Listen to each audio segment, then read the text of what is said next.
Şimdi sizlere 1700'lü yıllardan kalan bir şiirden bir satır okuyacağım. For he can creep. Çünkü o sinsice yaklaşabilir. Bu cümle o dönemde akıl hastanesinde olan bir hastanın yazdığı şiirden bir satır. Acayip bir hikayesi var. Birazdan onu anlatacağım. Ama şaşırtıcı olan ne biliyor musunuz? Geçtiğimiz haftalarda Netflix'te yayınlanan bir dizinin final bölümünün adı oldu. Peki nasıl olur da zihinsel bir çöküş yaşayan bir adamın yazdığı bir şiir yüzlerce yıl sonra bile hikayelere konu olur?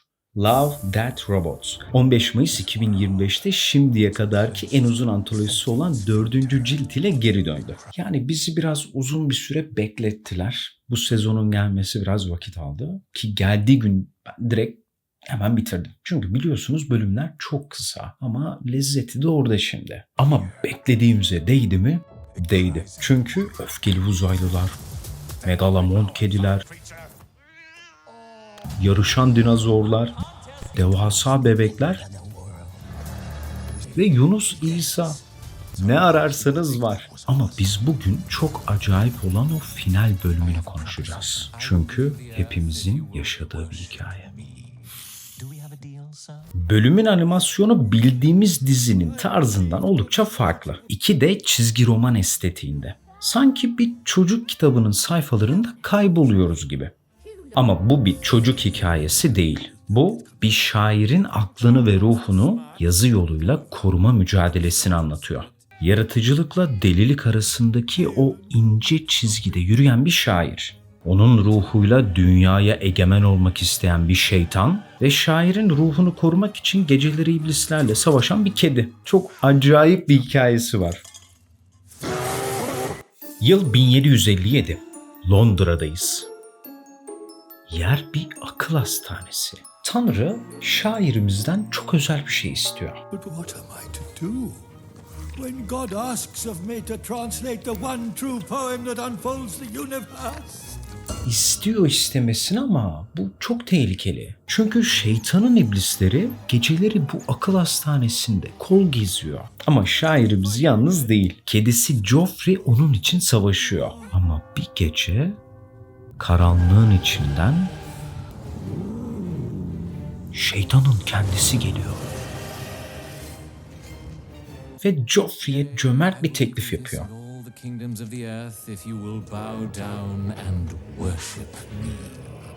Ve Joffrey çok harika bir cevap veriyor. No, it is you who should bow down to Joffrey. Ama şunu biliyoruz ki şeytanın şaire ihtiyacı var. With my guidance, he could write something magnificent. The poem of poems. Verse that would lay waste to all of creation. Aslında şeytanın esas amacı o şairin yegane ruhunu ele geçirmek. Ve bu sinsi planı Joffrey fark ediyor.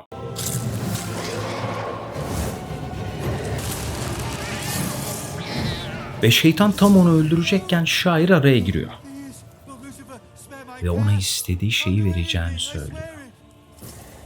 Şimdi hikayemizi burada durduralım. Derin bir analiz yapacağız ve olaylara çok farklı bakacaksınız. Bu bölümdeki karakterler aslında sadece karakter değil. Onlar birer arketip, birer sembol ve biraz daha yakından bakarsak benliğimizin yapısında yer alan parçalar. Yani Freud'un id, ego ve süperegosunu görebiliyoruz. Şeytan aristokrat bir beyefendi gibi giyinmiş. Takım elbisesi, kibarlığı ve sunduğu nimetlerle otoriteyi ve baştan çıkarmayı temsil ediyor. Anlık haz, güç, açgözlülük ve dürtüsel doyum peşinde. Kontrolün onda olmasını istiyor. Aslında o şairimizin karanlık tarafı. Şairin idi. Gelelim şaire. O aslında süperegonun temsilcisi. İçsel yasaklar, toplumsal kurallar ve ahlaki yüklerle şekillenmiş. Kendisini suçlu hisseden, hep yargılayan bir tarafı var gibi. Artık yazdıkları bile kendi ruhuna karşı bir tehdit haline gelmiş. Ve Joffrey hem şairi şeytana karşı korur hem de içsel çatışmanın dengeleyicisidir. O Freud'un kuramındaki egodur.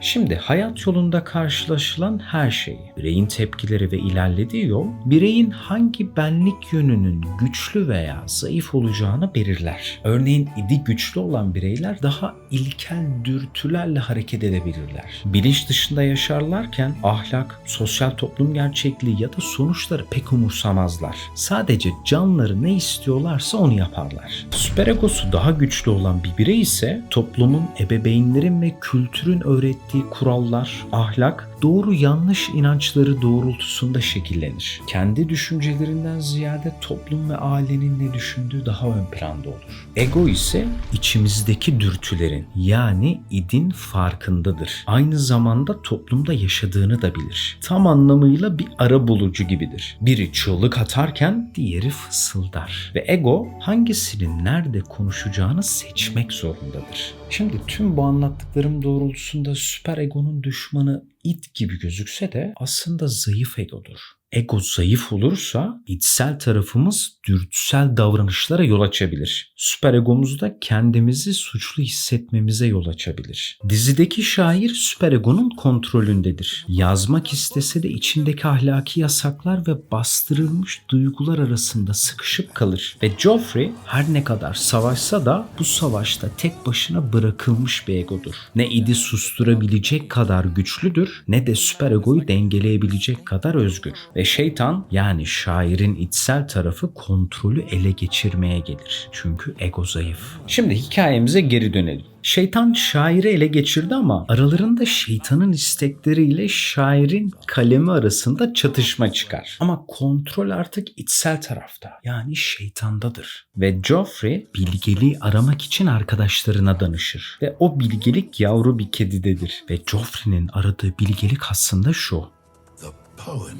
Yani şeytan şiir elde edemezse onu yaralayabiliriz. Ki Freud da aynı şeyi söyler. İçsel tarafımızı yok edemeyiz. O hep bizimle olacak. Yapacağımız en mantıklı şey ufak ufak kırılmalarla onun arzu ettiği şeyleri yapmamak ve oluşan enerjiyi en uygun şekilde başka nesnelere yönlendirmektir. Ki bu sayede aslında şiirlerin şiirini belki yazabiliriz. Ve güçlenen ego yani Joffrey şeytanla mücadele etmek için harekete geçer. Girilen mücadelede şeytan istediğini alamadığı için yenik düşer.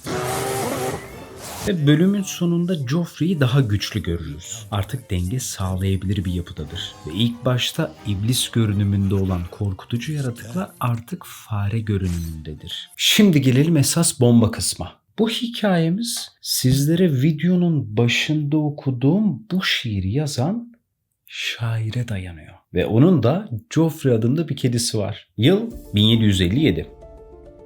Christopher Smart, dönemin İngiltere'sinde oldukça tanınan ama bir o kadar da dışlanan bir şair. Çünkü dini hezeyanları başına bela oluyor ve St. Luke's hastanesine kapatılıyor. Ama içeride yalnız değil, yanında Joffrey adını verdiği bir kedi var. Ve o kedi bu adamın tek dostu, tek gerçeği. İnsanın Anlam Arayışı kitabında Viktor Franklin'in dediği gibi en zor zamanlarımızda bile yaşamak için bir nedenimiz varsa bu bizi hayatta tutar. İşte Christopher Smart için de yaşamak için bir sebep vardı. Yazmak. Smart hastanede kaldığı yıllarda binlerce satırlık bir şiir yazdı. Ve o şiirin bir kısmını kedisi Joffrey'e adamıştır. Ve yıllar sonra Christopher Smart akıl hastanesinden ayrıldı. Ve 1771 yılında 49 yaşında yoksulluk içinde öldü. Ve size daha da kötü bir şey söyleyeyim.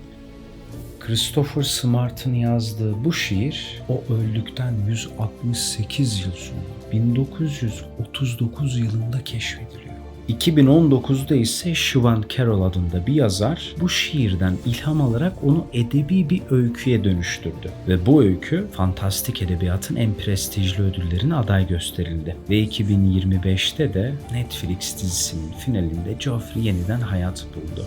Nereden nereye? Ne hikaye ama değil mi? Şimdi sizlere Christopher Smart'ın Joffrey'e yazdığı satırlardan bir tanesini okumama izin verin. Çünkü o ölüm olan şeytana karşı koyar. Hayatın içinde canlılıkla gezinerek. Aslında bu satır kulağımıza bir küpe olması gereken ders niteliğinde. Karanlığa karşı en güzel şey yaşam coşkusuna sahip olmak. Yaşam coşkusuna da sahip olmak istiyorsak öncelikle kim olduğumuzu bulmamız gerekiyor.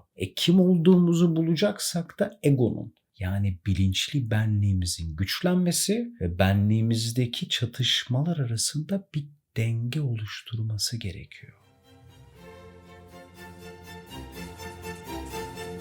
For I will consider my cat Joffrey, for he